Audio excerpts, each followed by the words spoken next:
Olá, tudo bem? Eu quero aqui atualizar um vídeo que eu gravei aqui no meu canal falando sobre a herança do companheiro na união estável. É um vídeo de 2017, antes do julgamento do Supremo Tribunal Federal, que julgou inconstitucional o artigo 1790 do Código Civil.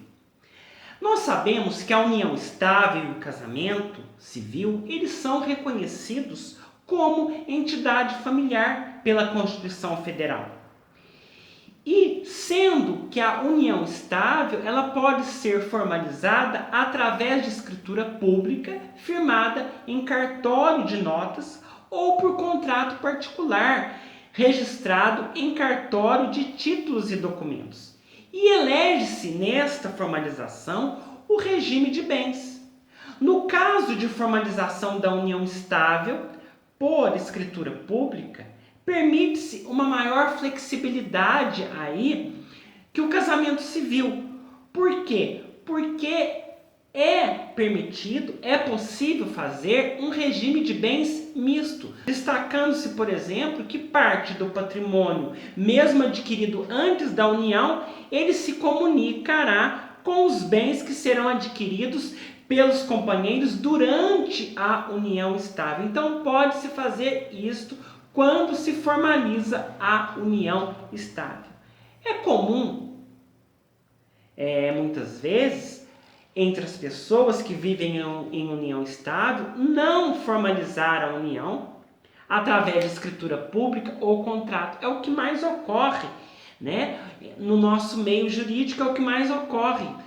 E dessa forma, quando ocorre um falecimento repentino ou precoce de um companheiro, será necessário que se inicie uma demanda judicial para se reconhecer essa união estável e pleitear aí direitos sucessórios a posteriori. Há aí a dúvida de muitas pessoas: como que se comprova a união estável? Olha, a união estável, ela é comprovada por vários documentos aí. Por exemplo, por certidão de casamento de filho em comum, declaração de imposto de renda, em que o companheiro coloca ali como seu dependente, né? Consta ali como dependente, um testamento no qual seja previsto a união estável, e o companheiro, quando ele é dependente em plano de saúde, também é uma prova, e de demais atos da vida civil, como ali viagens, né, que são feitas ali por eles, comemorações. Isso aí prova-se através de fotos, de testemunhas. Você vai provar a união estável e dá muito bem para que o companheiro sobrevivente possa aí interpor uma ação de reconhecimento de união estável, e aí com pedido de herança, acumulando aí um pedido de herança. E quando a união estável não tiver sido formalizada por escritura pública ou contrato particular com eleição de regime de bens, nós temos o artigo 1725 do Código Civil, que fala que o regime será o da comunhão parcial de bens. E o que significa comunhão parcial de bens? Que tudo que aqueles companheiros eles adquiriram na constância da união estável serão partilhados meio a meio. O Superior Tribunal de Justiça, apesar do Código Civil fazer aí a distinção, né, da sucessão na união estável, artigo 1790, e da sucessão no casamento, tinha entendimento de aplicar às uniões estáveis os direitos previstos no Código Civil para o casamento. O STJ fazia isso.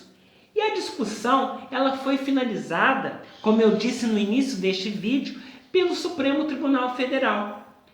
O Supremo Tribunal Federal, em repercussão geral, no recurso extraordinário 878.694, que discutia a validade dos artigos 1790 e 1829, que atribuem direitos sucessórios distintos para o cônjuge e para o companheiro, que definiu para fins de herança o casamento e a união estável agora, pelo Supremo, devem ser tratados da mesma forma, sem distinção. Ou seja, o casamento e a união estável, no que se refere ao direito sucessório, são tratados da mesma maneira. Não há distinção, porque o artigo 1790, principalmente, foi declarado inconstitucional pelo Supremo Tribunal Federal. E tem os casos dos cônjuges ter mais de 70 anos. E o regime da união estável será obrigatoriamente o da separação total de bens, conforme o que preconiza o artigo 1641. E isso não foi alterado. O regime é o obrigatório da separação total de bens. Aplica-se então aos direitos do companheiro os mesmos efeitos do casamento para a extinção da união estável devido ao falecimento. Então, aplica-se os mesmos direitos. No caso de separação total de bens, então, o cônjuge sobrevivente, ele é herdeiro e concorre com os descendentes sobre os bens deixados pelo falecido. Na comunhão universal de bens, o companheiro sobrevivente ele vai ser meeiro. E no caso da comunhão parcial de bens, que é a mais comum, como eu já disse, se o casal tiver angariado bens durante a união, o companheiro sobrevivente é meeiro. E no caso do falecido somente ter bens adquiridos antes do casamento, o companheiro sobrevivente é herdeiro, concorrendo com os descendentes. Uma ressalva que eu faço aqui: os bens são excluídos da comunhão quando possuírem cláusula de incomunicabilidade. Então, em qualquer um dos regimes, os bens particulares, que são aqueles doados ou herdados, com cláusula de incomunicabilidade, são excluídos da comunhão.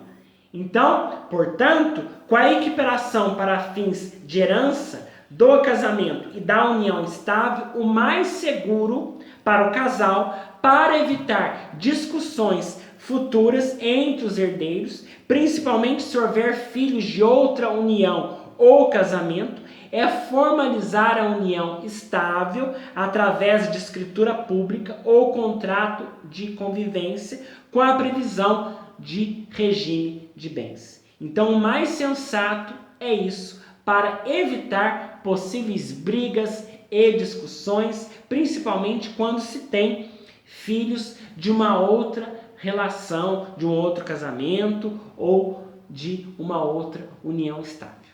Espero que eu tenha aqui esclarecido as suas dúvidas, porque devido àquele vídeo estar desatualizado por essa decisão do Supremo, eu resolvi esclarecer a você sobre este vídeo. Eu quero aqui, então, deixar um abraço para você e qualquer dúvida, deixa aqui o seu comentário, deixa a sua curtida, inscreva-se aqui no nosso canal no YouTube.